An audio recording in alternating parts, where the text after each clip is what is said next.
Hello dear students, welcome back to the GDC live. So dear students, GDC लेके आया है आप सभी के लिए महाराष्ट्र ड्रग असिस्टेंट कमिश्नर 2023 के क्वेश्चन पेपर का कंप्लीट वीडियो एक्सप्लेनेशन।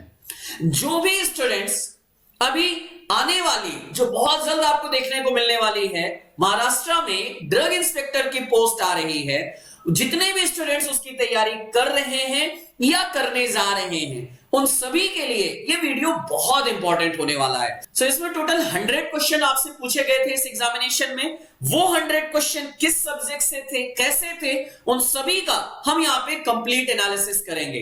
लेकिन मैं आगे बढ़ूं उससे पहले आप एक बार original Maharashtra drug assistant commissioner 2023 के क्वेश्चन पेपर का ओरिजिनल पेपर जरा एक बार देख लीजिए।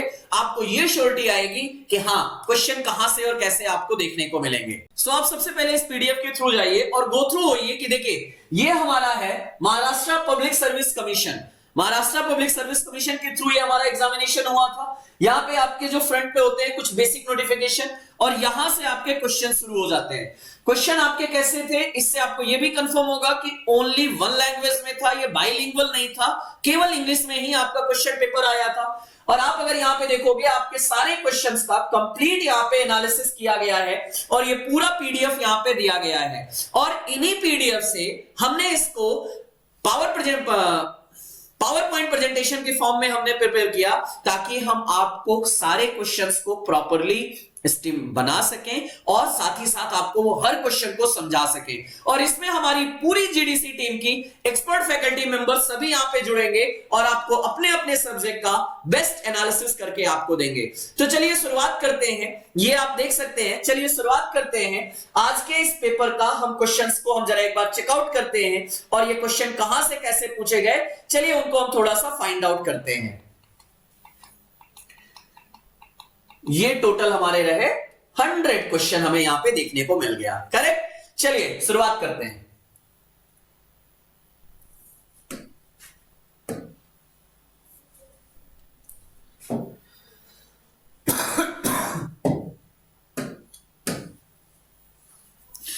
इसलिए हमने बोला ये ओरिजिनल पेपर एक्सप्लेनेशन है और यहां पे जीडीसी की एक्सपर्ट टीम आपको ये सारे क्वेश्चंस को कंप्लीट करके देगी। लेकिन आगे बढ़ने से पहले चलिए एक बार पूरे क्वेश्चंस को एनालाइज करते हैं किस सब्जेक्ट से कितने क्वेश्चन आपके पूछे गए।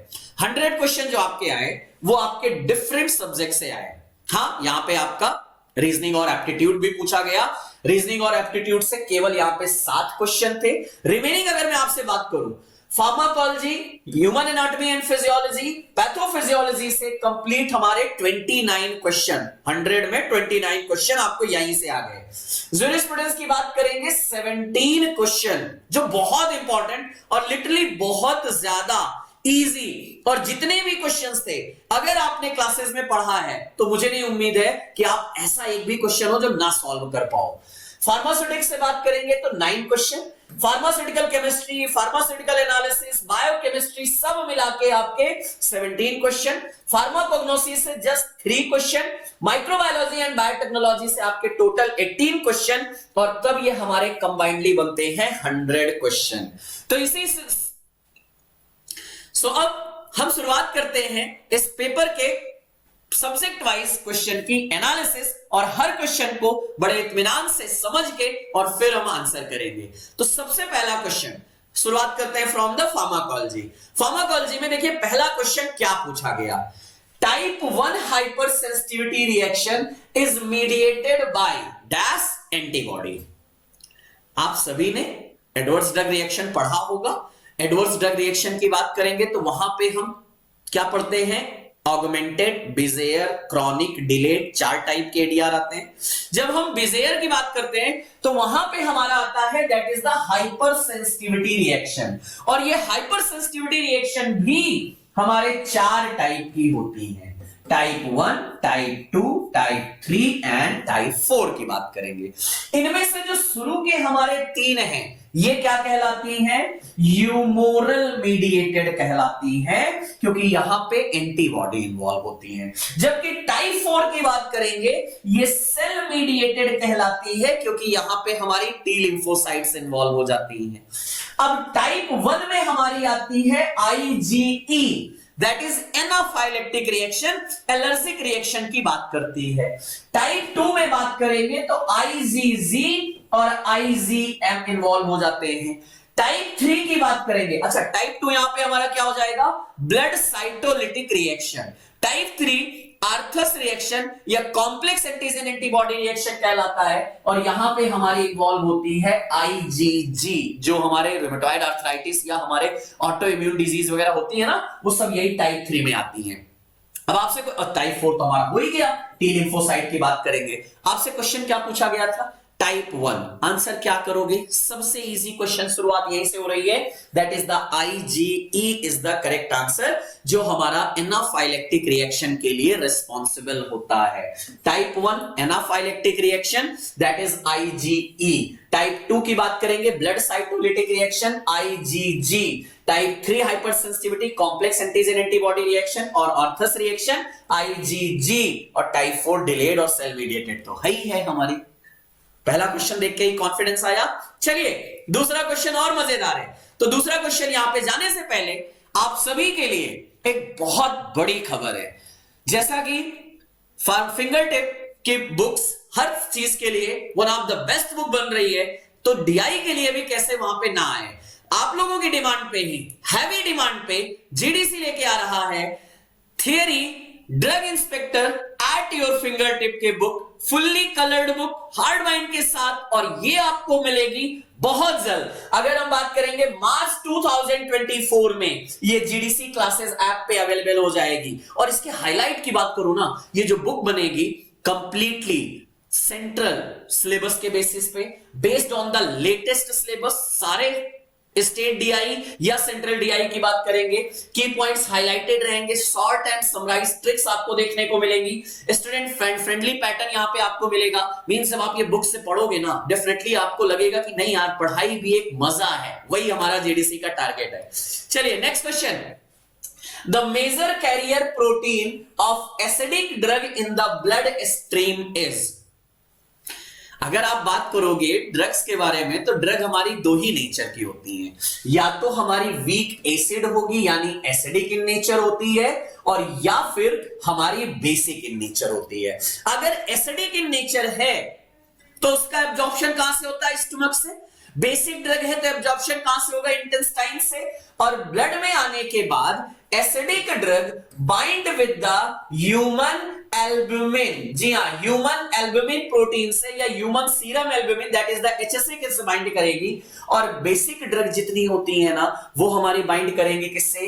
अल्फा 1 एसिड ग्लाइकोप्रोटीन से बाइंड करेगी। अब बताइए, इतना इजी क्वेश्चन तो आपसे पूछा गया, आप तुरंत आंसर करोगे that major acidic drug bind with the albumin carrier protein से हमारी बाइंड करेंगी। सो राइट आंसर क्या हुआ? Albumin is the correct answer. ये दोनों चीजें जरूर याद रखिएगा, प्लाज्मा प्रोटीन बाइंडिंग में कॉन्सेप्ट आप ये पढ़ते होंगे। चलिए next question, which among the following is a respiratory irritant type of the asphyxiant poison? आपने एस्फिक्सिया सुना है? ऑब्वियसली सुना होगा। एस्फिक्सिया वो सिचुएशन होती है जब कोई पर्सन सांस लेने में जिसको दिक्कत हो जाती है, ब्रीदिंग में प्रॉब्लम होने लग जाती है, वो होता है एस्फिक्सिया। और उसी से हमारी बनती है हाइपोक्सिया की सिचुएशन, बॉडी में ऑक्सीजन की कमी हो जाती है। अब इस क्वेश्चन में थोड़ा सा घुमा के पूछा गया है। एस्फिक्सिएंट आंसर तो करना है आपको, चाहे आप कार्बन डाइऑक्साइड की बात करें, कार्बन मोनोऑक्साइड की बात करें, nitrogen, helium, hydrogen sulphide, ammonia, ये सब मेरे क्या एस्फिक्सिएंट एजेंट में है। और आपको यहां पे सारे आंसर भी देखने को मिल रहे हैं, लेकिन क्वेश्चन में थोड़ा सा बदलाव है। क्या पूछा गया है? रेस्पिरेटरी इरिटेंट टाइप, यानी कौन सी वो एस्फिक्शिएंट एजेंट है जो रेस्पिरेटरी सेंटर में या रेस्पिरेटरी सिस्टम में क्या करती है, इरिटेशन कॉज करती है। अब आपको स्पेसिफिक होना पड़ेगा और अब आपको यहां पे आंसर सिर्फ 2 ड्रग पे चलना पड़ेगा। अमोनिया एंड हाइड्रोजन सल्फाइड की बात करोगे तब हमारा आंसर बदलेगा। अब देखो, कार्बन मोनोऑक्साइड ये हमारा सिस्टमिक होता है, सिस्टमिक होता है, स्पेसिफिक टॉक्सिसिटी प्रोड्यूस करता है। कार्बन डाइऑक्साइड हमारा सिंपल एस्फिक्शिएंट होता है, यानी अगर बॉडी में कार्बन डाइऑक्साइड का कंसंट्रेशन ज्यादा हो जाएगा तो ऑक्सीजन हीमोग्लोबिन से नहीं ज्वाइंट हो पाएगा, वो हमारा सिंपल एस्फिक्शिएंट में आता है। हीलियम की बात करूंगा, ये भी जितने भी हमारे खास तौर पर हम बात करेंगे नोबेल गैसेस हैं, वो सब हमारे सिंपल एस्फिक्शिएंट में आती है। लेकिन हाइड्रोजन सल्फाइड की अगर मैं बात करूंगा, ये हमारा रेस्पिरेटरी सेंटर को, मतलब रेस्पिरेटरी सिस्टम को क्या करता है, इरिटेट करता है। और हां, ये जाके अगर हमारा हाइड्रोजन सल्फाइड बाइंड कर गया किससे, हीमोग्लोबिन से, तो ऑक्सीजन नहीं ट्रांसफर हो पाएगा। सो हमने बोला सिंपल एस्फिक्शिएंट, जहां में हमने बोला एसिटाइलिन है, आर्गन है, carbon dioxide, ethylene, helium, hydrogen. जबकि हमने बात किया हमारा सिस्टमिक में carbon monoxide, hydrogen cyanide and smoke आ गया। जबकि रेस्पिरेटरी में हमने बोला अमोनिया एंड हाइड्रोजन सल्फाइड, ये दोनों हमारे रेस्पिरेटरी क्या है, एस्फिक्शिएंट एजेंट है। तो इसलिए आंसर क्या हो गया, हाइड्रोजन सल्फाइड करेक्ट है। चलिए नेक्स्ट क्वेश्चन, डैश पॉइजनिंग, किस मेटल की पॉइजनिंग, क्योंकि सब मेटल है, dash poisoning decreases haem synthesis by inactivating ferrochelatase enzyme. अब जब आप एनाटॉमी में चल के थोड़ा सा हीम की सिंथेसिस पढ़ते हो ना, तो हीम की सिंथेसिस कहां से होती है, पहले ये समझना पड़ेगा। हीम की सिंथेसिस हमारी होती है पोरफायरिन से, है ना। पोरफायरिन रिंग हमारे आयरन के साथ जुड़ के हमारा हीम बनाते हैं, तभी तो हमारा फर्दर हीमोग्लोबिन बनेगा जी। तो अब वही जब हमारा पोरफायरिन से हमारा हीम बनता है, वहीं पे एंजाइम लगता है, फेरोचिलेटेज एंजाइम लगता है। और ये पोरफायरिन कहां से आएगा, इसका भी पूरा प्रोसेस है। वहां पे हमारा लिवलिनिक हमारा आता है, हमारा वो बनेगा। अब उस पे हमारा एक ही मेटल है और वो क्या है, लेड। जो हमारा लेड होता है ना, लेड की जब पॉइजनिंग ज्यादा हो जाती है तो वो हमारे एलाइड को भी इनहिबिट करता है और साथ ही साथ फेरोचिलेटेज एंजाइम को भी इनहिबिट करता है और हीम की सिंथेसिस नहीं होने देता है। सो राइट आंसर क्या हो गया, lead is the correct answer. कैसे, जरा थोड़ा सा आपसे बात करूं। सक्सिनाइल कोए और ग्लाइसिन से हमारा शुरुआत होती है और बनता है डेल्टा अमीनो लिवलिनिक एसिड बनता है, जिसको हम ALA बोलते हैं, अमीनो लिवलिनिक एसिड बोला जाता है। और वहां पे हमारा एंजाइम लगता है जिसको हम बोलते हैं डिहाइड्रेटेज या एलैड के नाम से जाना जाता है। डेल्टा अमीनो लिवलिनिक एसिड हमारा डिहाइड्रेटेज एंजाइम लगता है और उसी को लेड इनहिबिट करता है, जिससे हमारा खास तौर पर बात करेंगे पोरफोबिरिनोजन नहीं बन पाता। सिमिलर अगर मैं इसी की बात करूंगा तो हीम की सिंथेसिस होती है हमारे प्रोटोपोरफायरिन से और यहां पे एंजाइम लगता है फेरोचिलेटेज एंजाइम लगता है, जहां आयरन हमारा पोरफायरिन में जुड़ता है और वहीं पे हमारा जो लेड है ना, वो फेरोचिलेटेज एंजाइम को इनहिबिट कर देता है और जब ये इनहिबिट हो गया तो हमारा हीम की सिंथेसिस नहीं होगी। ये है यहां पे प्यारा सा कॉन्सेप्ट। चलिए next question, the injection of dash insecticide causes lethal action by inhibition of the GABA mediated inhibitory chloride channel। सो आप लोग सभी थोड़ा सा रिकॉल करो, जब आप कोलिनर्जिक सिस्टम पढ़ते हो, कोलिनर्जिक ड्रग के क्लासिफिकेशन पढ़ते हो, तो वहां पे हमारी आती है that is the anti cholinesterase drug. याद आ रही, उसमें हमारी रिवर्सिबल, नॉन रिवर्सिबल, इरिवर्सिबल दोनों टाइप की हमारी आ जाती है। जब आप उसमें बात करते हो तो यहां पे ये भी देखने को मिलता है जो हमारे इरिवर्सिबल होते हैं उसमें हमारी क्या जाती है, इंसेक्टिसाइड, पैराथियोन, मेलाथियोन, डियाजिनोन, टैबुन, सैरिन, सोमिन और अगर ये सभी ऑर्गेनोफॉस्फेट डेरिवेटिव। और यही इरिवर्सिबल में जब कार्बामेट डेरिवेटिव की बात करते हो तो कार्बेरिल एंड प्रोपोक्सर याद आता है, जो हमारे बेगॉन वगैरह में, स्प्रे वगैरह में यूज किए जाते हैं। क्वेश्चन में आपसे क्या पूछा गया है, आप अगर देखोगे इंसेक्टिसाइड तब आपको याद आएगा सर ऑर्गेनोफॉस्फेट में पैराथियोन मेलाथियोन इंसेक्टिसाइड है, कार्बेरिन प्रोपोक्सर भी तो इंसेक्टिसाइड है कार्बामेट में। बट अब आगे क्वेश्चन में आपने ध्यान नहीं दिया, GABA mediated inhibitory chloride ion channel, ये गाबा पे काम करेंगे। अब गाबा पे काम करेंगे यानी कार्बामेट और ऑर्गेनोफॉस्फोरस तो तुरंत आप काट दीजिए, क्योंकि ये तो एसिटाइल कोलिन वाले पे काम करते हैं ना, चलेगा। अब बचा आपके पास दो, ग्लाइफोसेट और दूसरा हमारा क्या बना, पायरेथ्रॉइड हमारा बना। ग्लाइफोसेट के बारे में बात करेंगे, ये भी हमारे एसिटाइल कोलिन वाले में ही है, लेकिन जब आप पायरेथ्रॉइड के बारे में बात करेंगे, ये पायरेथ्रॉइड हमारा गाबा मीडिएटेड क्लोराइड आयन चैनल पे काम करता है और वहीं पे ये इसको इनहिबिट करता है पायरेथ्रॉइड के बारे में। So, इसलिए राइट आंसर क्या हो जाएगा, pyrethroid. Pyrethroid act mainly on the sodium and chloride channel, और जो हमारा एक्साइटेशन होता है नर्व मसल्स का, वहीं पे ये काम करके हमारा टॉक्सिसिटी प्रोड्यूस करता है और एज अ इंसेक्टिसाइड के रूप में वर्क करता है। जबकि आप ऑर्गेनोफॉस्फोरस एंड कार्बामेट्स की बात करोगे तो ये हमारी कोलिनर्जिक में आते हैं। हाँ, ये भी हमारे एज अ इंसेक्टिसाइड ही एक्ट करेंगे, लेकिन एसिटाइल कोलिन के थ्रू, ना कि GABA mediated chloride ion channel के थ्रू।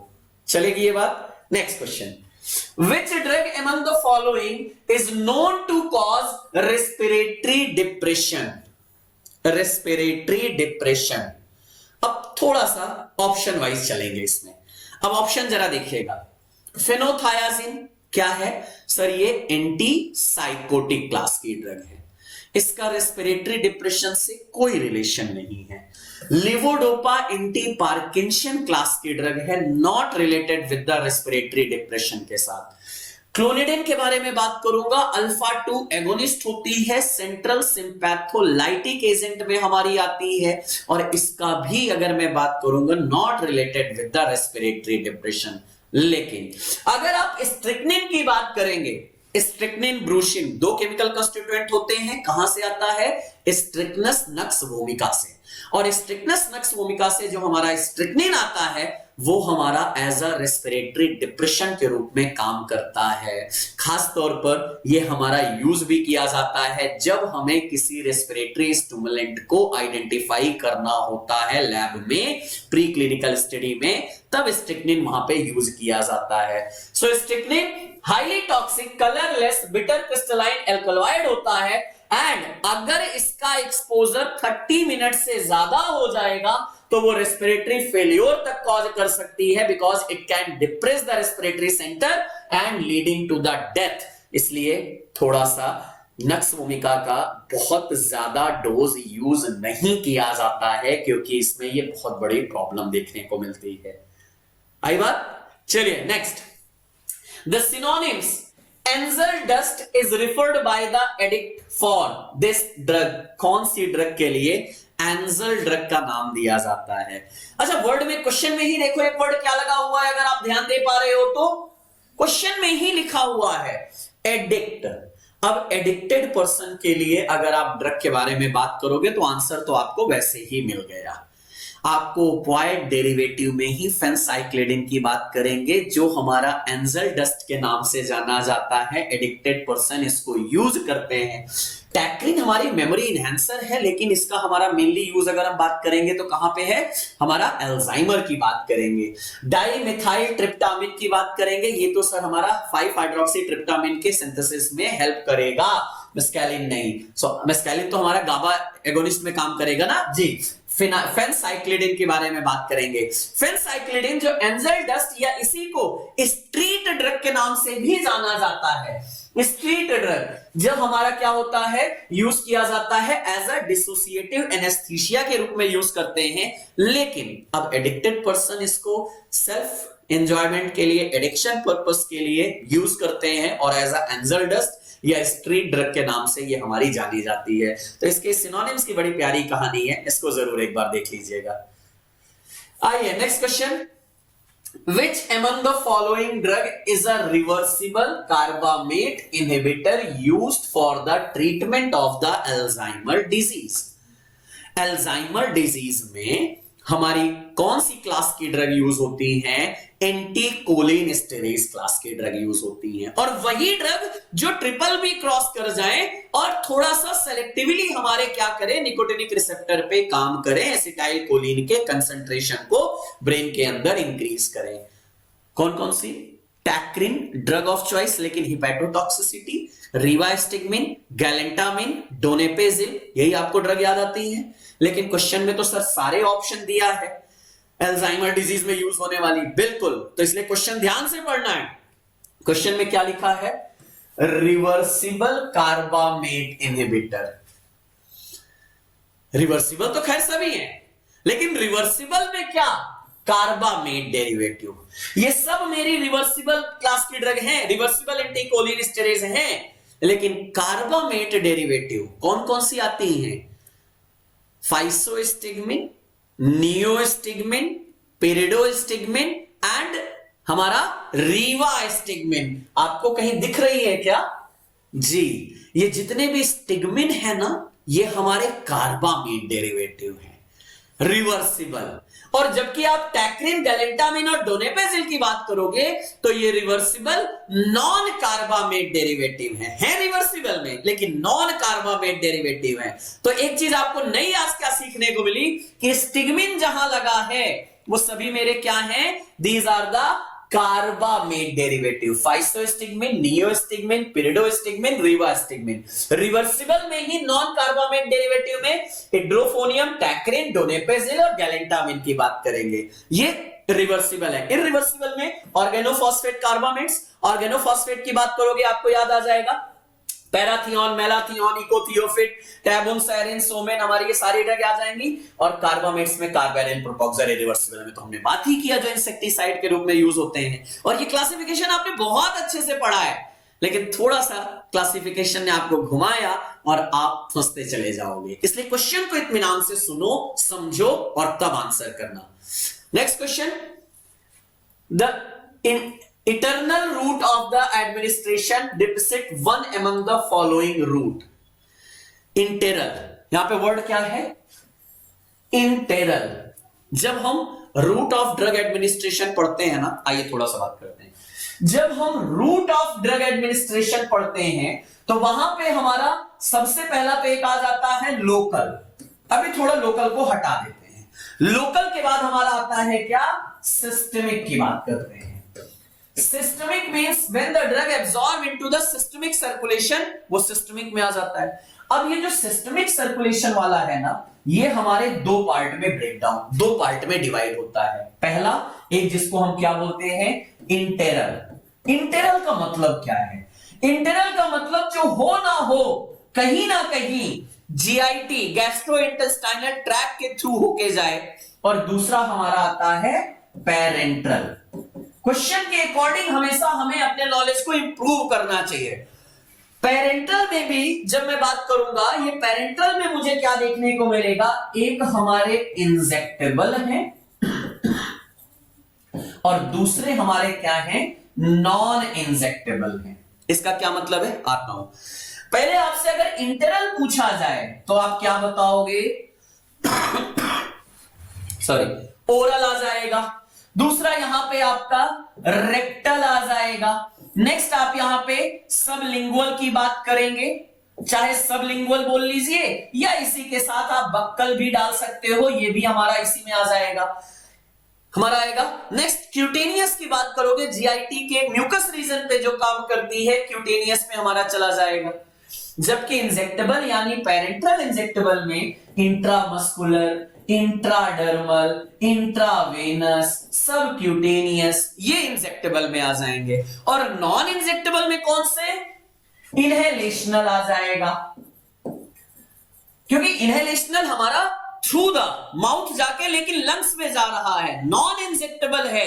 लेकिन जब हमारा ये रेस्पिरेटरी वाले में चला गया तो ये अलग हो गया, इनहेलेशनल। साथ ही साथ यहां मैं बात करूंगा, मेरा आ जाएगा कौन सा? ट्रांसडर्मल। कौन सा आ जाएगा? ट्रांसडर्मल मेरी यहां पे आ जाएगी। ऑप्शन जरा देखिएगा। इंट्राथीकल ये तो सर लोकल में है, हटा दीजिए, इसकी तो बात ही नहीं। बक्कल, हां जी सर इंटीरियर में आ गई। ट्रांसडर्मल और इनहेलेशनल, ये दोनों मेरे इन नॉन इंजेक्टेबल में आ जाएंगे, ये इंटेरल में नहीं आएंगे, और इसीलिए आंसर क्या हो जाएगा, बक्कल यानी sublingual is the correct answer. So इसलिए क्लासिफिक हमारा रूट ऑफ एडमिनिस्ट्रेशन लोकल में हमने 3 पढ़ा होगा, टॉपिकल, डीपर टिश्यू और इंट्रा आर्टीरियल की बात करते हैं। डीपर टिश्यू में intra articular, intrathecal, intra retrobulbar के बारे में बातें होती हैं। सिस्टमिक में हमने बोला इंटेरल एंड पेरेंट्रल, इंटेरल में oral, sublingual, rectal, cutaneous, parenteral में इंजेक्टेबल, नॉन इंजेक्टेबल, इंजेक्टेबल में आईवी, आईएम, आईडी, सबक्यूटेनियस, और नॉन इंजेक्टेबल में ट्रांसडर्मल, इनहेलेशनल एंड इंट्रानेजल मेरा आ जाएगा किसमें, नॉन इंजेक्टेबल में। यहां पे आप अगर देखोगे ना, इंट्रा हमारा आ जाता है, ये हमारे आएंगे नॉन इंजेक्टेबल में। थोड़ा सा क्वेश्चन में मजा आया। चलिए next question, which drug among the following antifungals act by inhibiting the formation of the glucane in fungal cell wall? अब जब फंगल सेल वॉल बनती है, एक सेकेंड थोड़ा कंफर्म करेंगे, जब फंजाई की बात होती है ना, तो फंजाई में हमारी बनती है क्या, सेल मेम्ब्रेन। ये सेल मेम्ब्रेन हमारे एर्गोस्टेरॉल से बनी होती है, जैसे ह्यूमन में बनते हैं फॉस्फोलिपिड और कोलेस्ट्रॉल से ना, यहां पे एर्गोस्टेरॉल से बनेगी, और उसके ऊपर हमारी लेयर होती है जो सेल वॉल होती है, और सेल वॉल किससे बनती है, हमारे 1,3 बीटा ग्लूकेन, और साथ ही साथ हमारे यहां पे लगते हैं कौन से, काइटिन लगता है। तो ग्लूकेन और काइटिन से बनता है फंजाई का सेल वॉल बनता है। अब जरा याद करो कि हमारी कौन सी ड्रग हैं जो यहां पे काम करेंगी। एलाइलेमिन कहां काम करती है, सर एलाइलेमिन स्क्वेलिन इपॉक्सीडेज एंजाइम को इनहिबिट करती है, जिसकी वजह से एर्गोस्टेरॉल की सिंथेसिस नहीं होती, तो सर सेल मेम्ब्रेन से रिलेटेड हो गया। पॉलीइंस के बारे में बात करेंगे, तो पॉलीइंस क्या करता है, सेल मेम्ब्रेन में पोर फॉर्मेशन करता है, डिटर्जेंट लाइक एक्शन रखता है, तो ये भी सेल मेम्ब्रेन पे काम कर गया। एजोल के बारे में बात करेंगे, तो C14 अल्फा डिमिथाइलेज एंजाइम को इनहिबिट करके एर्गोस्टेरॉल की सिंथेसिस इनहिबिट करता है, ये भी मेरा सेल मेम्ब्रेन में आ गया। लेकिन इग्नोकैंडिन्स, जैसे हम बात करेंगे फंजिन क्लास की ड्रग, कैस्कोफंजिन, मीकाफंजिन, जितनी भी फंजिन क्लास की ड्रग हैं, वो सभी मेरे 1,3 बीटा ग्लूकेन सिंथेज एंजाइम को इनहिबिट करके हमारे ग्लूकेन को नहीं बनने देती हैं, और ये है इग्नोकैंडिन्स की कहानी। इसलिए जरूर आप इसके बारे में बात करें, inhibiting the 1,3 beta glucan synthase enzyme को इनहिबिट करते हैं, जिससे हमारा ये जो सेल वॉल होता है ना, ये जो ऊपरी लेयर होती है ना, वो नहीं बन पाती है। Next question, dash is the main mineralocorticoid in human. Mineralocorticoid कहां से आता है, glucocorticoid, mineralocorticoid, sex steroid, sir कहीं और से नहीं, एड्रिनल ग्लैंड की बात करेंगे। एड्रिनल ग्लैंड में 2 पार्ट, सेंट्रल वाले को बोलते हैं मेडुला, और आउटर वाले को बोलते हैं कॉर्टेक्स। कॉर्टेक्स की 3 लेयर, पहला जोना ग्लोमेरुलोसा, जहां से हमारा रिलीज होता है मिनरेलोकॉर्टिकॉइड, नेक्स्ट जोना फैसिकुलेटा, जहां से आता है ग्लूकोकॉर्टिकॉइड, और नेक्स्ट जोना रेटिकुलेटा, जहां से आता है सेक्स स्टेरॉइड। अब आपसे बोला गया मेन मिनरेलोकॉर्टिकॉइड ह्यूमन बॉडी का कौन, यहां से कौन सा आता है, one and only one, aldosterone. कहीं दिख रहा है, जी दिख रहा है। देखो सेरोटोनिन तो सर ऑटोकॉइड है, एमीन डेरिवेटिव हटा दीजिए, कॉर्टिसोल ग्लूकोकॉर्टिकॉइड है, एंड्रोजन मेरा सेक्स स्टेरॉइड है, तो आंसर क्या है, एल्डोस्टेरॉन, जो हमारे बॉडी में सोडियम एंड वाटर का रिटेंशन कराता है। Aldosterone by the producing aldosterone inducing protein, यही तो मिनरेलोकॉर्टिकॉइड की कहानी है। Regulate the sodium and potassium reabsorption, potassium excretion, यही तो इनका काम है, correct. Next question, One among the following drug is a vitamin K antagonist anticoagulant। जब आप एंटीकोगुलेंट पढ़ते हो तो 2 क्लासेस में आती हैं, ओरल और पेरेंट्रल की बात करेंगे। जब हम पेरेंट्रल की बात करते हैं तो पेरेंट्रल में हमें क्या देखने को मिलता है, पहला हेपेरिन डेरिवेटिव, या हेपेरिन में आता है ना अनफ्रैक्शनेटेड हेपेरिन, मेन हेपेरिन, और लो मॉलिक्यूलर वेट हेपेरिन जैसे इनॉक्सापेरिन, डायपेरिन, पेरिन वाले क्लास, डेल्टा पेरिन, ये सारी आ जाती हैं। तो अब देखो इनॉक्सापेरिन, डेल्टेपेरिन, हेपेरिन, ये सभी क्या हैं? ये सब मेरे पेरेंट्रल हैं। लेकिन वारफेरिन के बारे में बात करूंगा, अभी ध्यान से सुनना। वारफेरिन मेरी विटामिन के एंटागोनिस्ट होती है जो ओरल रूट से इनटेक की जाती है, तो ओरल एंटीकोगुलेंट है, और सबसे बड़ी बात ये हमारा विटामिन के एंटागोनिस्ट भी है। तो कहा भी जाता है जब विटामिन के की टॉक्सिसिटी या पॉइजनिंग हो तो वारफेरिन दे दीजिए, और वारफेरिन की टॉक्सिसिटी हो तो विटामिन के दे दीजिए। वैसे और भी क्लासेस हैं, जब आप पेरेंट्रल में बात करोगे, एक तो हमारा हेपेरिन और लो मॉलिक्यूलर वेट हेपेरिन आ जाएगा, दूसरा हमारा आता है पेरेंट्रल डायरेक्ट थ्रोम्बिन इनहिबिटर, जहां पे हमारा एर्गोट्रोबैन, हेपेरिडिन, लेपेरिडिन, बिवालिरिडिन, रुडिन क्लास की ड्रग आती हैं। जबकि ओरल में बात करेंगे तो एक तो हमारा विटामिन के एंटागोनिस्ट हो गए, वारफेरिन, डाइक्यूमेरॉल, ये सारे आ जाते हैं। नेक्स्ट हमारा आता है ओरल 10A फैक्टर इनहिबिटर, रिवारोक्साबैन, और साथ ही साथ हम बात करते हैं पेरेंट्रल डायरेक्ट थ्रोम्बिन इनहिबिटर, जहां पे हमारी डेविगेट्रिन एक्सिलेट आती है। याद है ये ट्रिक, दबा के गाली देगा जी। तो वारफेरिन यहां पे आंसर मिला, और यहां पे आप सिंपल आंसर कर पाओगे। जब हम बात करते हैं बिस हाइड्रोक्सी काउमेरिन, डाइक्यूमेरॉल, वारफेरिन, एसिनोकाउमेरॉल, ये सब मेरे विटामिन के एंटागोनिस्ट है, जो करते क्या है? विटामिन के हमारे 2, 7, 9, 10 प्रोथ्रोम्बिन यानी 2, 7, 9, 10 चार क्लॉटिंग फैक्टर को एक्टिवेट करता है by the enzyme gamma glutamyl carboxylase. Gamma glutamyl carboxylase के प्रेजेंस में ये क्लॉटिंग फैक्टर एक्टिवेट हो जाते हैं, लेकिन विटामिन के बेचारा खुद इनएक्टिवेट हो जाता है, हाइड्रोक्विनोन फॉर्म से इपॉक्साइड फॉर्म में आ जाता है। अब यही इपॉक्साइड फॉर्म फिर से वापस एक्टिवेट होता है हाइड्रोक्विनोन फॉर्म में, और एंजाइम लगता है जिसको हम बोलते हैं इपॉक्साइड रिडक्टेज, विटामिन के इपॉक्साइड रिडक्टेज। और इसी एंजाइम को हमारी जो ओरल एंटीकोगुलेंट काउमेरिन डेरिवेटिव होती हैं वो इसको इनहिबिट कर देती हैं। सिंपल कहानी है, ये चीजें मेरे बच्चों को जरूर याद होगी अगर आपने थोड़ा सा भी इसको ध्यान दिया होगा। चलिए next, receptor macromolecular perturbation theory fails in substantiating the concept of। क्या मतलब है इसका? अब थोड़ा समझो, ये थोड़ा सा क्वेश्चन डिटेल में चला गया। और मैक्रोमोलिकुलर पर्टर्बेशन थ्योरी क्या है? इसके अकॉर्डिंग ये बोला गया कि जो ड्रग बाइंड कर रही है वो एक्शन को कैसे प्रोड्यूस कर रही है वो उसके बारे में बोला गया, लेकिन एक जगह ये थ्योरी फेल हो जाती है।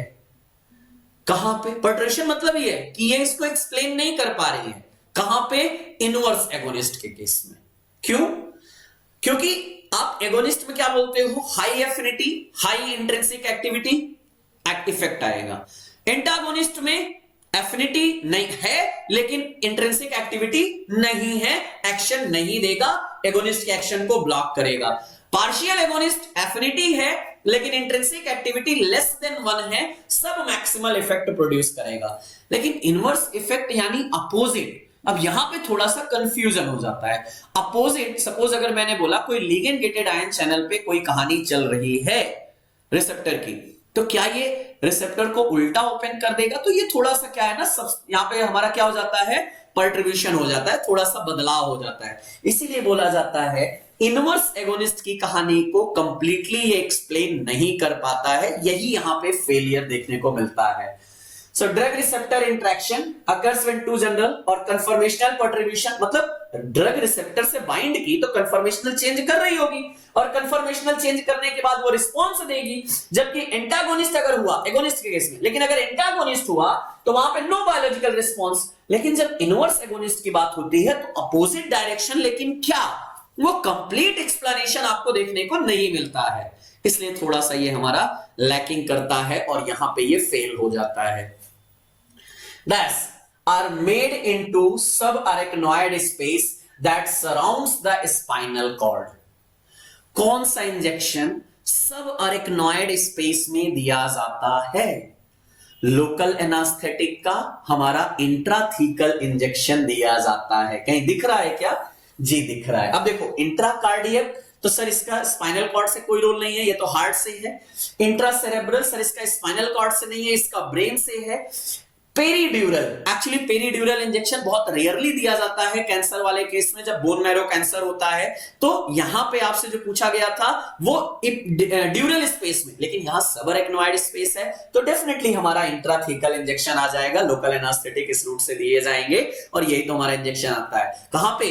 सेरेब्रो स्पाइनल फ्लूइड में दिया जाएगा। मिल गया आंसर, सिंपल था, कुछ क्वेश्चन में था ही नहीं। Next, One among the following drug is a direct renin inhibitor। आपने शायद कितनी बार ये क्वेश्चन पढ़ा होगा, direct renin inhibitor, one and only one, कौन सी? एलिस्केरिन। हाँ जी। अब देखो प्रिल दिख रहा है तो सर एस इनहिबिटर है, साल्टन दिख रहा है तो हमारा एंजियोटेंसिन रिसेप्टर ब्लॉकर है, यहां भी प्रिल है, लेकिन एलिस्केरिन के बारे में बात करेंगे, ये डायरेक्ट रेनिन इनहिबिटर है। होता क्या है कि जब हमारा रेनिन आता है ना, कहां से आता है?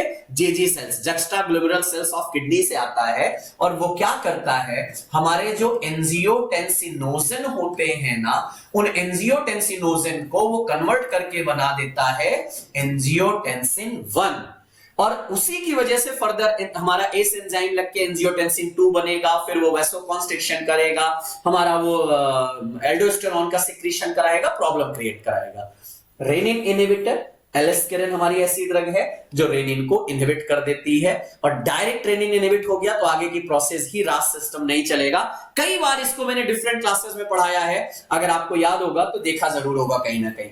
डायरेक्ट रेनिन इनहिबिटर एलिस्केरिन के बारे में बात आती है, बाकी और भी हमारी हैं एस इनहिबिटर, रास साइकिल में काम करने वाली ड्रग, वो बात की बात। Next, the drug which is contraindicated due to the possible association with the Rett syndrome। Rett syndrome की बात आए तो एस्प्रिन तुरंत याद आए, क्योंकि रेट सिंड्रोम चिल्ड्रन में होने वाली डिजीज है, इसीलिए एस्प्रिन को चिल्ड्रन में नहीं दिया जाता है, और ये एलर्जिक रिएक्शन कॉज करती है बच्चों में, क्योंकि यहां पे ग्लूकुरोनाइड कॉन्जुगेशन कंप्लीट नहीं हो पाता है। रेट सिंड्रोम आपको देखने को मिल जाता है, एलर्जिक रिएक्शन देखने को मिलेगा। रेट सिंड्रोम किससे एसोसिएटेड है? एस्प्रिन से हमारा एसोसिएटेड है। अब जैसे एस्प्रिन के और भी एडवर्स इफेक्ट हैं, मैं अस्थमा की बात करूं, सैलिसिलिज्म पॉइजनिंग की बात करूंगा, पेप्टिक अल्सर की बात करूंगा, प्लेटलेट डिसएग्रीगेशन की बात होगी, रेट सिंड्रोम, इडियोसिंक्रेसी, टेनिटस, ये सारे हमारे एडवर्स इफेक्ट आते हैं रिलेटेड टू द एस्प्रिन।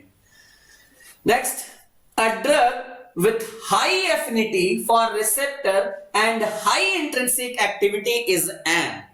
देखो ये क्वेश्चन कितनी बार आपने पढ़ा होगा, agonist, antagonist, partial agonist, inverse agonist, लेकिन क्वेश्चन में बड़ा मजेदार क्वेश्चन है। क्या है? आपसे क्या पूछा गया है? High affinity and high intrinsic activity. High affinity, high intrinsic activity, कुछ नहीं, आंसर सिंपल दे दीजिएगा। सबसे ज्यादा इंट्रिंसिक एक्टिविटी किसमें है? एगोनिस्ट में है, बिल्कुल। अब इसी क्वेश्चन को थोड़ा सा बदल दिया जाए, high affinity, low intrinsic activity, थोड़ा सा बदलोगे ना, पार्शियल एगोनिस्ट में चले जाओगे। High affinity, no intrinsic activity, antagonist में चले जाओगे। तो इसलिए क्वेश्चन को ध्यान से पढ़ने की कोशिश किया करो। यहां तो आपको पता है ना, एगोनिस्ट में इंट्रिंसिक एक्टिविटी 1 होती है। हाँ जी सर, वही हमारा आएगा, मैक्सिमम इफेक्ट देखने को मिलता है। Next, the non opioid analgesic, पहले क्या हो गया? Non opioid analgesic, which is a synthetic copy of the neuroactive cone snail toxin. Cone snail toxin से ऑब्टेन्ड होने वाला एक न्यूरोएक्टिव कंपाउंड है जो हमारा नॉन ओपॉइड क्लास में है। बताइए कौन सी ऐसी नॉन ओपॉइड एनाल्जेसिक है? एक सेकंड सर, क्वेश्चन ही बड़ा हाई लेवल पे चला गया। क्या सुनो, बड़ा इजी है, ऑप्शन के अकॉर्डिंग बड़ा निकाल सकते हो। देखो क्या है हमारा, पहले क्या है? जिकोनोटाइड। जिकोनोटाइड, हाँ जी सर, ये हमारा स्नेल कोन टॉक्सिन जो होता है ना, उससे ऑब्टेन्ड होता है, और इसको non analgesic non opioid analgesic बनाया गया। और ये हमारा लिटिल बिट खासतौर पर क्रॉनिक पेन के लिए, नॉर्मल पेन के लिए नहीं कि सर दर्द हो रहा है जिकोनोटाइड ले ले, नहीं, ये क्रॉनिक पेन के लिए हमारा दिया जाने लगा। फेंटेनिल तो देखो हमें पता है, फेंटेनिल, रेमिफेंटेनिल, ये हमारा ओपिएट डेरिवेटिव एनास्थेटिक में है, तो इनका तो बात ही नहीं करोगे। अगर आपसे बोला गया डाइफ्लूनिजल हम बात करेंगे या इटोडोलैक के बात करेंगे, नहीं सर, ये हमारे सब उसी से डेरिवेटिव आएंगे। सो आंसर यहां क्या हो गया, जिकोनोटाइड की बात करेंगे। Ziconotide sold under the brand name हमारा पेरियाल्ट के नाम से आता है, प्रियाल्ट के नाम से, जो इंट्राथीकल जिकोनोटाइड का इंजेक्शन फॉर्म में दिया जाता है। और ये एटिपिकल एनाल्जेसिक है, मतलब अगर मैं बात करूंगा ये क्रॉनिक पेन में ही दिया जाएगा, सीवियर पेन में ही दिया जाएगा, स्नेल कोन टॉक्सिन से ऑब्टेन्ड किया जाता है। ये तो रहे हमारे फार्माकोलॉजी के डिफरेंट क्वेश्चन। चलिए अब थोड़ा सा हम पैथोफिजियोलॉजी की तरफ चलते हैं। पैथोफिजियोलॉजी में देखो पहला क्वेश्चन बड़ा मजेदार क्वेश्चन था, इसको मैं पर्सनली बोलूंगा, AIDS is a immunodeficiency disease.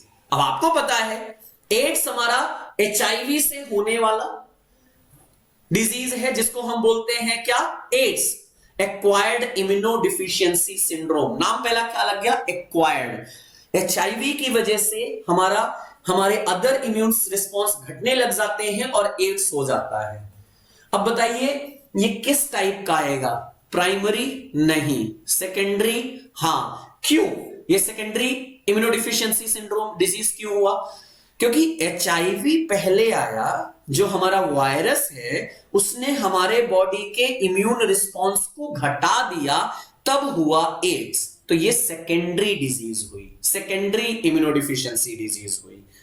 Primary में जैसे सिकल सेल एनीमिया की बात करेंगे, जब हमारा खुद इम्यून सिस्टम कोई काम करने लग जाए, हमारा इम्यून सिस्टम, तब वो इम्यूनोडिफिशियंसी डिजीज, जैसे हम बात करेंगे माइस्थीनिया ग्रेविस के बारे में बात करेंगे, करेक्ट है, वो चलेगा।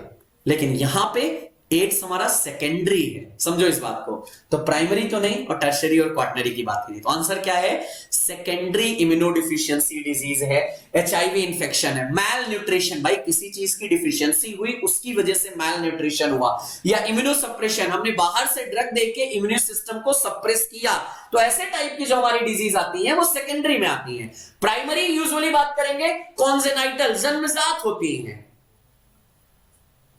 हमारे फादर यानी हमारे नेक्स्ट पिछली जनरेशन से हमें मिलता है, जेनेटिक डिफेक्ट मिलता है, वो हमारे आते हैं प्राइमरी में आते हैं। सर कितना इंपॉर्टेंट है, कितना मजेदार है, लेकिन है बड़ा हल्का question. That's marker are the constituent that contribute to the therapeutic activities. कौन से ऐसे हमारे मार्कर होते हैं जो हमारे ऐसे कंस्टिट्यूएंट हैं जो थेरेप्यूटिक एक्टिविटीज में इन्वॉल्व होते हैं या थेरेप्यूटिक एक्टिविटीज को आइडेंटिफाई करने के लिए यूज होते हैं। अब अगर थेरेप्यूटिक एक्टिविटी है तो डेफिनेटली एक्टिव ही होगा ना। एनालिटिकल कब होगा, जब किसी चीज को एनालाइज करना होगा, कंपेयर करना होगा कि इसका इतना एक्शन आ रहा है, इसका कितना आएगा, तब तो एनालिटिकल है। यहां पे आंसर क्या होगा, एक्टिव मार्कर है। ये मार्कर हमारे दो टाइप के होते हैं, active marker, analytical marker. Active marker those marker which have their own therapeutic activity, analytical marker which do not have their own therapeutic activity but these are used for the analysis purpose। तो यहां पे हमने सीधा देखा therapeutic activity present है, तो हमारा क्या हो गया, एक्टिव मार्कर हो गया ना। So active marker constituent or group of the constituent that contribute the therapeutic activity। लेकिन analytical marker हमारा क्या किया जाता है, for the finding of the analytical purpose के लिए यूज किए जाते हैं। नाम में ही काम छिपा हुआ था और कुछ नहीं था। चलिए ह्यूमन एनाटॉमी एंड फिजियोलॉजी की अगर हम बात करते हैं, एचएपी, और एचएपी का पहला question, DNA synthesis occurs during the dash phase of the cell cycle. अब जब आप सेल साइकिल की बात करते हो तो आपने माइटोसिस और मियोसिस पढ़ा होगा, वहां पे आता है G1 S, G2 M और सेंट्रली हमारा G0 रेस्टिंग स्टेज आता है। G1 हमारा जो होता है वो क्या कहलाता है, प्री सिंथेटिक फेज कहलाता है। S हमारा सिंथेटिक फेज होता है। G2 हमारा क्या होता है, पोस्ट सिंथेटिक फेज या प्री माइटोटिक फेज आता है। M फेज में माइटोसिस होता है, देन अगेन G1 G0 से होते हुए G1 पे कहानी जाती है। अब आपसे क्या पूछा गया है, डीएनए सिंथेसिस कहां होगी, सर सिंथेटिक फेज में होगा, और सिंथेटिक फेज यानी एस फेज में होगा। जी कुछ कहने की जरूरत ही नहीं है। डीएनए सिंथेसिस यानी डीएनए रेप्लिकेशन। तो डीएनए रेप्लिकेशन कहां पे होगा? एस फेज में ही तो देखने को मिलेगा। ये हमारे डिफरेंट फेजेस हैं, G1S, G2M। G1 में हमने क्या बोला? ग्रोथ एंड नॉर्मल मेटाबोलाइट को कलेक्ट किया जाएगा। एस में हमारा डीएनए रेप्लिकेशन, G2 में हमारा ग्रोथ और प्रिपरेशन होगा फर्दर हमारा माइटोसिस के लिए। और माइटोटिक फेज में प्रोफेज, मेटाफेज, एनाफेज, टेलोफेज देखने को मिलेगा ना। यही तो हमारी साइकिल होगी जी। चलिए next question. Gas are the chief source of the histamine in the circulating cell। अब अगर हिस्टामिन का सोर्स पूछा जाए या हिस्टामिन का स्टोरेज पूछा जाए तो आपका आंसर क्या आएगा? सर हिस्टामिन तो मास्ट सेल में स्टोर होती है। आप एकदम करेक्ट हो। लीजिए, लेकिन यहां पे मास्ट सेल का ऑप्शन ही नहीं है। अब बताइए। Now the second best source of the histamine is the हमारा बेसोफिल। कहां पे? जो हमारे ग्रेनुलोसाइट्स होती हैं WBC के, जो हमारे इम्यूनिटी के लिए रिस्पॉन्सिबल होती हैं, वो हमारे बेसोफिल। जी हां, basophil having the major histamine in the blood circulation. क्योंकि एक मिनट, आपको ये तो पता है ना, हिस्टामिन ऑटोक्वायर्ड है, और अगर ऑटोक्वायर्ड है तो लोकल हार्मोन होगा, वो ब्लड में तो डायरेक्टली नहीं प्रेजेंट होगा, तो ब्लड में वो स्टोर होगा। और किस में स्टोर होगा? सर ब्लड बेसोफिल में स्टोर होगा। बाकी अगर हमारे अदर ऑर्गन्स की बात करेंगे, जहां पे इंफ्लेमेशन हो रहा है, वहां पे हमारे मास्ट सेल आ जाएंगी। तो इसलिए बेसोफिल एक मास्ट सेल का ही एग्जांपल हमारा होता है, और उसी में हमारा मैक्सिमम हिस्टामिन स्टोर रहता है in the circulatory system. Okay, one among the following is absent in eukaryotes. Eukaryotes में कौन सा ऐसा है जो absent होता है? अब एक मिनट, यूकैरियोट और प्रोकैरियोट तो आपको पता ही है। प्रोकैरियोट यानी जैसे हम बैक्टीरिया की बात करेंगे जो फुल्ली डेवलप नहीं है, जहां 70S राइबोसोम पाया जा रहा है। यूकैरियोट की बात करेंगे 80S राइबोसोम पाया जा रहा है, फुल्ली डेवलप है, न्यूक्लियस प्रेजेंट है, डीएनए यहां पे हमारा कॉम्प्लेक्स बना हुआ है। अब आप जरा ऑप्शन पे देखो, गोल्जी अपरेटस दोनों में होगा, एंडोप्लाज्मिक रेटिकुलम दोनों में होगा, माइटोकॉन्ड्रिया दोनों में होगा, लेकिन सर्कुलर क्रोमोसोम्स या मैं बोलूं हमारा क्वाइल्ड क्रोमोसोम्स, ये केवल किसमें होता है? प्रोकैरियोट में होता है। आपसे पूछा गया कौन सा यूकैरियोट में absent है, तो ये कभी भी यूकैरियोट में हो ही नहीं सकता। इसीलिए तो हमने बोला प्रोकैरियोट हमारा प्रीवियस में थे, स्मॉल एंड सिंपल सेल हैं, लूप और small ring of the DNA present है, cell wall, cell membrane, cytoplasm, skeleton, flagella, membrane bound और हमारे यहां पे है। लेकिन जब आप यूकैरियोट की बात करोगे तो फुल्ली डेवलप है जी sir, nucleus, nucleolus, cell membrane, cytoplasm, cytoskeleton, Golgi apparatus, endoplasmic reticulum, mitochondria, fully develop है, सब कुछ प्रेजेंट है। लेकिन प्रोकैरियोट तो बड़ा सिंपल सा है ना। ये हमारे क्वेश्चंस तो चल ही रहे हैं, बट आपको प्रैक्टिस भी करना पड़ेगा अगर आप महाराष्ट्र ड्रग इंस्पेक्टर की तैयारी कर रहे हैं। और उसी के लिए जीडीसी लेके आया है free drug inspector online test series, जहां पे आप चाहे सेंट्रल या स्टेट किसी भी ड्रग इंस्पेक्टर की तैयारी कर रहे हैं, आपके लिए ये बैच बहुत इंपॉर्टेंट होने वाला है।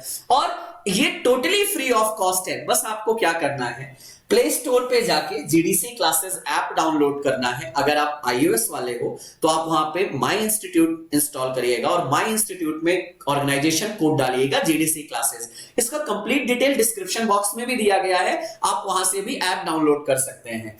बैचेस सेक्शन में जाओगे और बैचेस सेक्शन में आपसे इंटर बैच कोड पूछा जाएगा, बस जीडीसी डीआई, केवल ये बैच कोड याद रखिएगा, आपके लिए सबसे बहुत ज्यादा यूजफुल ये टेस्ट सीरीज आपको मिलेगी। चलिए next, the substance involve in the control of the platelet production. Platelet production, platelet यानी थ्रोम्बोसाइट। थ्रोम्बोसाइट कहां से बनता है? सर हमारे स्टेम सेल से बनता है। स्टेम सेल से बनता है मेगा कैरियोब्लास्ट। क्या बनता है? Mega karyoblast. मेगा कैरियोब्लास्ट से बनता है mega karyocyte. Mega karyocyte, mega karyocyte से हमारा बनता है क्या? थ्रोम्बोप्लास्ट बनता है। ये तो प्रोसेस है। बट आपसे क्या पूछा गया? बताइए कौन सा सब्सटेंस इन्वॉल्व है? अरे थ्रोम्बोप्लास्ट की सिंथेसिस में थ्रोम्बोपोएटिन ही तो आएगा, जैसे इरिथ्रोसाइट की सिंथेसिस में एरिथ्रोपोएटिन आता है, थ्रोम्बोब्लास्ट की सिंथेसिस में थ्रोम्बोपोएटिन आएगा। आंसर है। अब प्लाज्मिनोजन कहां है? प्लाज्मिनोजन से प्लाज्मिन बनता है जो हमारे फाइब्रिन क्लॉट को ब्रेक करता है, ये प्लेटलेट के लिए नहीं है। फिब्रिनोजन से फाइब्रिन बनता है जो एक क्लॉट बनाता है। इरिथ्रोपोएटिन हमारा कहां इन्वॉल्व होता है? आरबीसी यानी इरिथ्रोसाइट के फॉर्मेशन में। आपसे पूछा गया प्लेटलेट प्रोडक्शन, थ्रोम्बोपोएटिन आंसर होगा ना, सिंपल आंसर है। हमने बोला क्या? माइलॉइड स्टेम सेल से megakaryoblast, then megakaryocytes, और उसी से तो हमारे प्लेटलेट्स बनेंगे, और वो प्लेटलेट प्रोड्यूस कराने के लिए थ्रोम्बोपोएटिन हमारा एज अ हार्मोन किडनी से रिलीज होगा, और वही तो यहां पे वर्क करेगा एज अ इरिथ्रोपोएटिन। सिंपल तो है, एक याद है तो दूसरा अपने आप मिल जाएगा। Plasma from which the clotting factors are removed is known as. मैंने कई बार आपको क्लासेस में ये चीज बताया, अगर आप ब्लड की बात करोगे, blood minus cell, blood minus blood cells, जैसे ब्लड से ब्लड सेल्स हटा दिया जाए, आरबीसी, डब्ल्यूबीसी, प्लेटलेट ये सब हटा दिया जाए, तब हमारा बन जाएगा क्या? प्लाज्मा। क्या बन जाएगा? प्लाज्मा। लेकिन अगर इसी प्लाज्मा से हम माइनस कर दें क्या? क्लॉटिंग फैक्टर, अगर इससे क्लॉटिंग फैक्टर हटा दिया जाए तो अब हमें क्या मिल जाएगा? सीरम मिल जाएगा। यानी प्लाज्मा में सीरम प्लस क्लॉटिंग फैक्टर है, सीरम में हमारा क्लॉटिंग फैक्टर नहीं है। अब आपसे पूछा गया अगर क्लॉटिंग फैक्टर रिमूव कर दिया गया तो क्या मिलेगा? क्या मिलेगा बताइए ना? सीरम ही तो मिलेगा, लिम्फ यहां आएगा नहीं सर, वो तो लिम्फेटिक सिस्टम की बात करेंगे, प्लाज्मिन हमारा अलग है, प्लेटलेट हमारी एज अ सेल है, तो यहां तो इसका रोल ही नहीं है। सो जब सीरम की बात करोगे तो क्लॉटिंग फैक्टर अलग रहेगा, प्लाज्मा में हमारा क्लॉटिंग फैक्टर इन्वॉल्व रहेगा, केवल हमारी ब्लड सेल्स अलग होंगी। Next, vitamin K is essential for the synthesis of the following factor except. अभी तो हमने बात भी किया कि vitamin K is responsible for the activation of the 4 factor 2, 7, 9, 10। 2, 7, 9, 10 देख लीजिए, 9, 10, 2, बट किसमें इन्वॉल्व नहीं है? आपसे यही पूछा गया। Vitamin K is essential for the following all the factor except, answer दे दीजिए फैक्टर 3। फैक्टर 3 के लिए हमारा इन्वॉल्व नहीं होता है विटामिन के। सिंपल प्रोसेस तो है 2, 7, 9, 10 है कि नहीं? वैसे क्लॉटिंग फैक्टर जरूर याद कर लीजिएगा, इससे हर बार क्वेश्चन पूछा जाता है। The shape of erythrocyte disc is, हर ब्लड सेल्स का अपना खुद का एक शेप है, कोई सर्कुलर है, कोई राउंड है, कोई ओवल है, कोई कॉनकेव है, कोई कॉन्वेक्स है। आपसे यहां क्या पूछा गया है? आरबीसी यानी इरिथ्रोसाइट का शेप कैसा है? इरिथ्रोसाइट का शेप अगर आप ऐसा देखोगे ना तो वो लाइक ऐसा दिखेगा, और जब ये हमारा हो जाता है तो क्या हो जाता है? कॉनकेव आ जाता है। किस में आ जाता है? कट। जब ये आपको देखने को मिलेगा किस में आ जाता है? बाई कॉनकेव में आ जाता है। किस में आएगा? बाई कॉनकेव आएगा, क्योंकि कॉनकेव सरफेस है और एक नहीं है, 2 है। ध्यान से सुनो, यहां पे आपकी एक नहीं है, 2 है, इसी ऊपर से भी और नीचे भी, इसीलिए हमने इसको क्या बोला? बाई कॉनकेव बोलोगे। कॉनकेव सिर्फ नहीं बोलोगे, बाई कॉनकेव बोलोगे। कॉनकेव बोलोगे तो गड़बड़ हो जाएगा, चलेगा? Next, neutrophils squeeze through the capillary walls in the area of the infection through a process called, जो हमारी ये न्यूट्रोफिल्स होती है ना, वो कैपिलरी से हमारी मोबाइल हो जाती है, जिसको हम क्या बोलते हैं? Neutrophils migration. और न्यूट्रोफिल्स का माइग्रेशन हमारा होता है, वो एक अलग ही प्रोसेस आता है। उस प्रोसेस का नाम क्या है? उसमें कुछ होता नहीं है, जैसे ही हमारी ब्लड वेसल्स होती हैं, वहां परमिलिटी बढ़ती है, हमारा न्यूट्रोफिल्स निकल के चला आता है। उस चीज को क्या बोलोगे? That is called as the diapedesis. क्या बोलते हैं उसको? डायापेडेसिस। डायापेडिसिस बोलते हैं। So D answer is the correct answer यहां पे, क्योंकि डायापेडिसिस, देखो ये है मेरा न्यूट्रोफिल्स, ये है ब्लड वेसल्स, यहां पे हमारा क्या हुआ, यहां पे अगर आपने देखा कि हमारा ब्लड वेसल्स क्या हुई, डायलेट हुई, सो वेस्कुलर परमिबिलिटी होने की वजह से मेरी जो न्यूट्रोफिल्स है that will undergo through the डायापेडिसिस, ये हमारी अलग यहां पे चली जाएगी। So that is the correct answer, capillary wall से रिमूव होकर चली आएगी। Next, the clotting factor 9 is otherwise known as clotting factor. अभी तो बोला क्लॉटिंग फैक्टर हमेशा जरूरी, ट्रिक याद है ना, नहीं याद है वैसे, अच्छा पहले अब सुन लो। 9 की बात करोगे तो हमारा Christmas, 9 Christmas factor, 10 Stuart factor, पहले सीएस तो याद ही कर लो, तो 9 है तो क्रिसमस है। अब बाकियों में सर कैसे याद करें, सिंपल ट्रिक दे रहे हैं, जरा इसको लिख लीजिएगा, वैसे याद होगा क्या, फ्रेशर पार्टी, हाँ जी, fresher party tonight, come let's sing and call senior please have fun.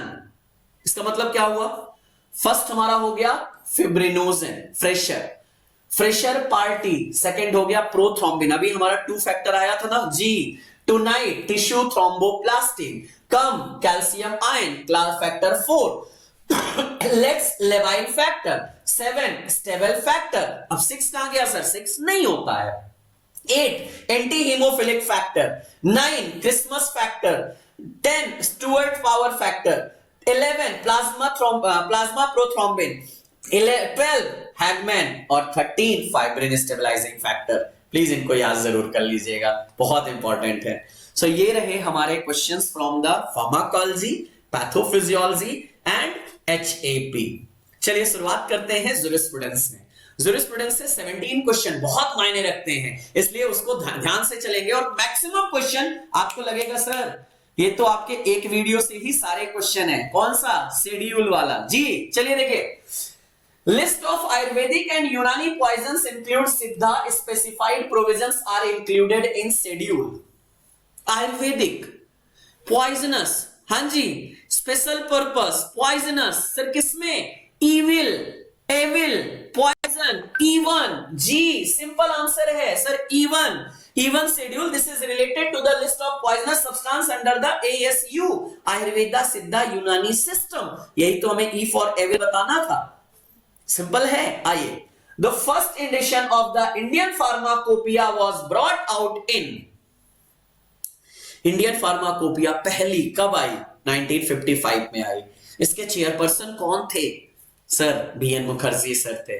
तो 1955 में हमारी पहली आई, लेटर ऑन आप बात करोगे 1966, then 1985, then 1996, then 2007, then 2014, then 2018 and 2022 में भी आ चुकी है, 20 और 22 में आ चुकी हैं।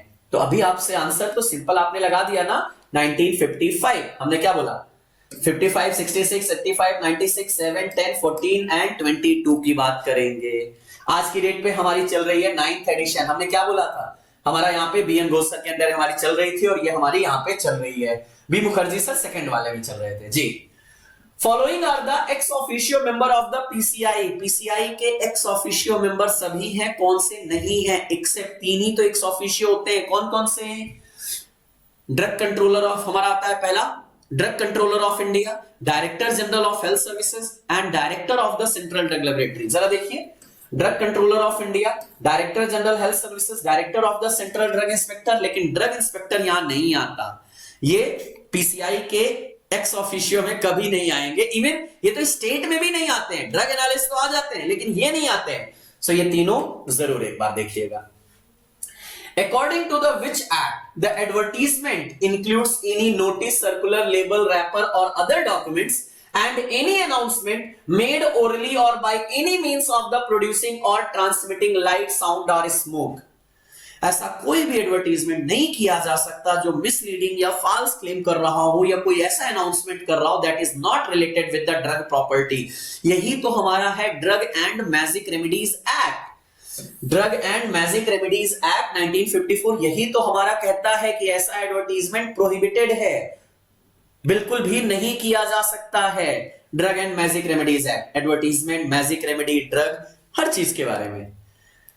According to the excise duty act 1955, excise duty 1955, who is the licensing authority in the case of the bonded manufacturing of alcoholic preparation? अब लेबोरेटरी दो टाइप की होती हैं, bonded laboratory, non bonded laboratory.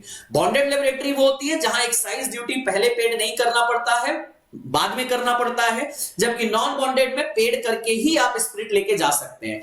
तो बॉन्डेड लेबोरेटरी में excise commissioner एक हमारा excise officer को लेबोरेटरी में सेटअप करता है, और वही तो यहां पे हमारा एक्साइज ड्यूटी यहां पे अंतर्गत आता है। कौन देता है? बॉन्डेड लेबोरेटरी को कौन लाइसेंस देता है? Excise commissioner is the correct answer, तभी तो हमारा बॉन्डेड लेबोरेटरी है। Excise commissioner in the case of the bonded laboratory, and in other such cases state government authorise करता है। The drug and substance specified in which schedule of the Narcotic Drug and Psychotropic Substance Act 1985 are generally prohibited from importing and exporting out of India. कोई भी substance, narcotic and psychotropic substance 1985 act के अंतर्गत ऐसा कोई भी substance import नहीं किया जा सकता है जो प्रोहिबिटेड है। इसका सिंपल गाइडलाइंस हमारा शेड्यूल फर्स्ट में दिया गया, पहले में ही दिया गया है। अगर मैं आपसे बात करूंगा, ये थर्ड था, हाँ जी, schedule first, drug substance whose import export are prohibited. Schedule two, the drug substance which are not allowed to be exported in the specified countries. Schedule 3, grant or license for the manufacturing of the or exporting of the narcotic and psychotropic. लेकिन import के लिए first schedule काफी important. The drugs are statutorily recognized as what? Drugs किसके अंतर्गत आता है? Sir, जितने भी हमारी ड्रग्स हैं ना, ये इसेंशियल कमोडिटीज एक्ट के अंतर्गत आती है। कोविड में हमने ये तो समझा था कि इसेंशियल कमोडिटीज एक्ट के अंतर्गत जो भी चीजें हैं वो सब ओपन थी कोविड में, याद है ना?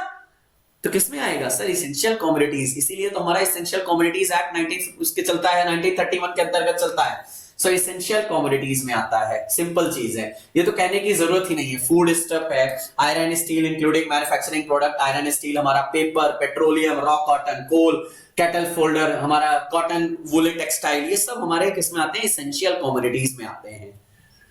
According to the drug price control order 2013, okay, scheduled formation means any formulation including into the first schedule।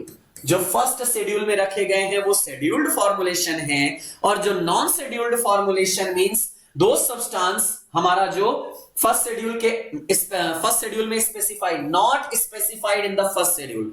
जो फर्स्ट शेड्यूल में है वो शेड्यूल्ड फॉर्मुलेशन है, जो फर्स्ट शेड्यूल में नहीं है वो नॉन शेड्यूल्ड फॉर्मुलेशन है। यही तो हमारा डीपीसीओ कहता है, ड्रग प्राइस कंट्रोल ऑर्डर 2013, जिसने रिप्लेस किया 1995 को, हमारा जिसने रिप्लेस किया। हाँ जी, चलिए नेक्स्ट क्वेश्चन देखिए क्या कह रहा है। Below are the main objective of the pharmaceutical policy 2002 except, क्या है जरा? ये मेन ऑब्जेक्टिव है फार्मास्यूटिकल पॉलिसी 2002 के, केवल एक नहीं है, वो कौन सा नहीं है?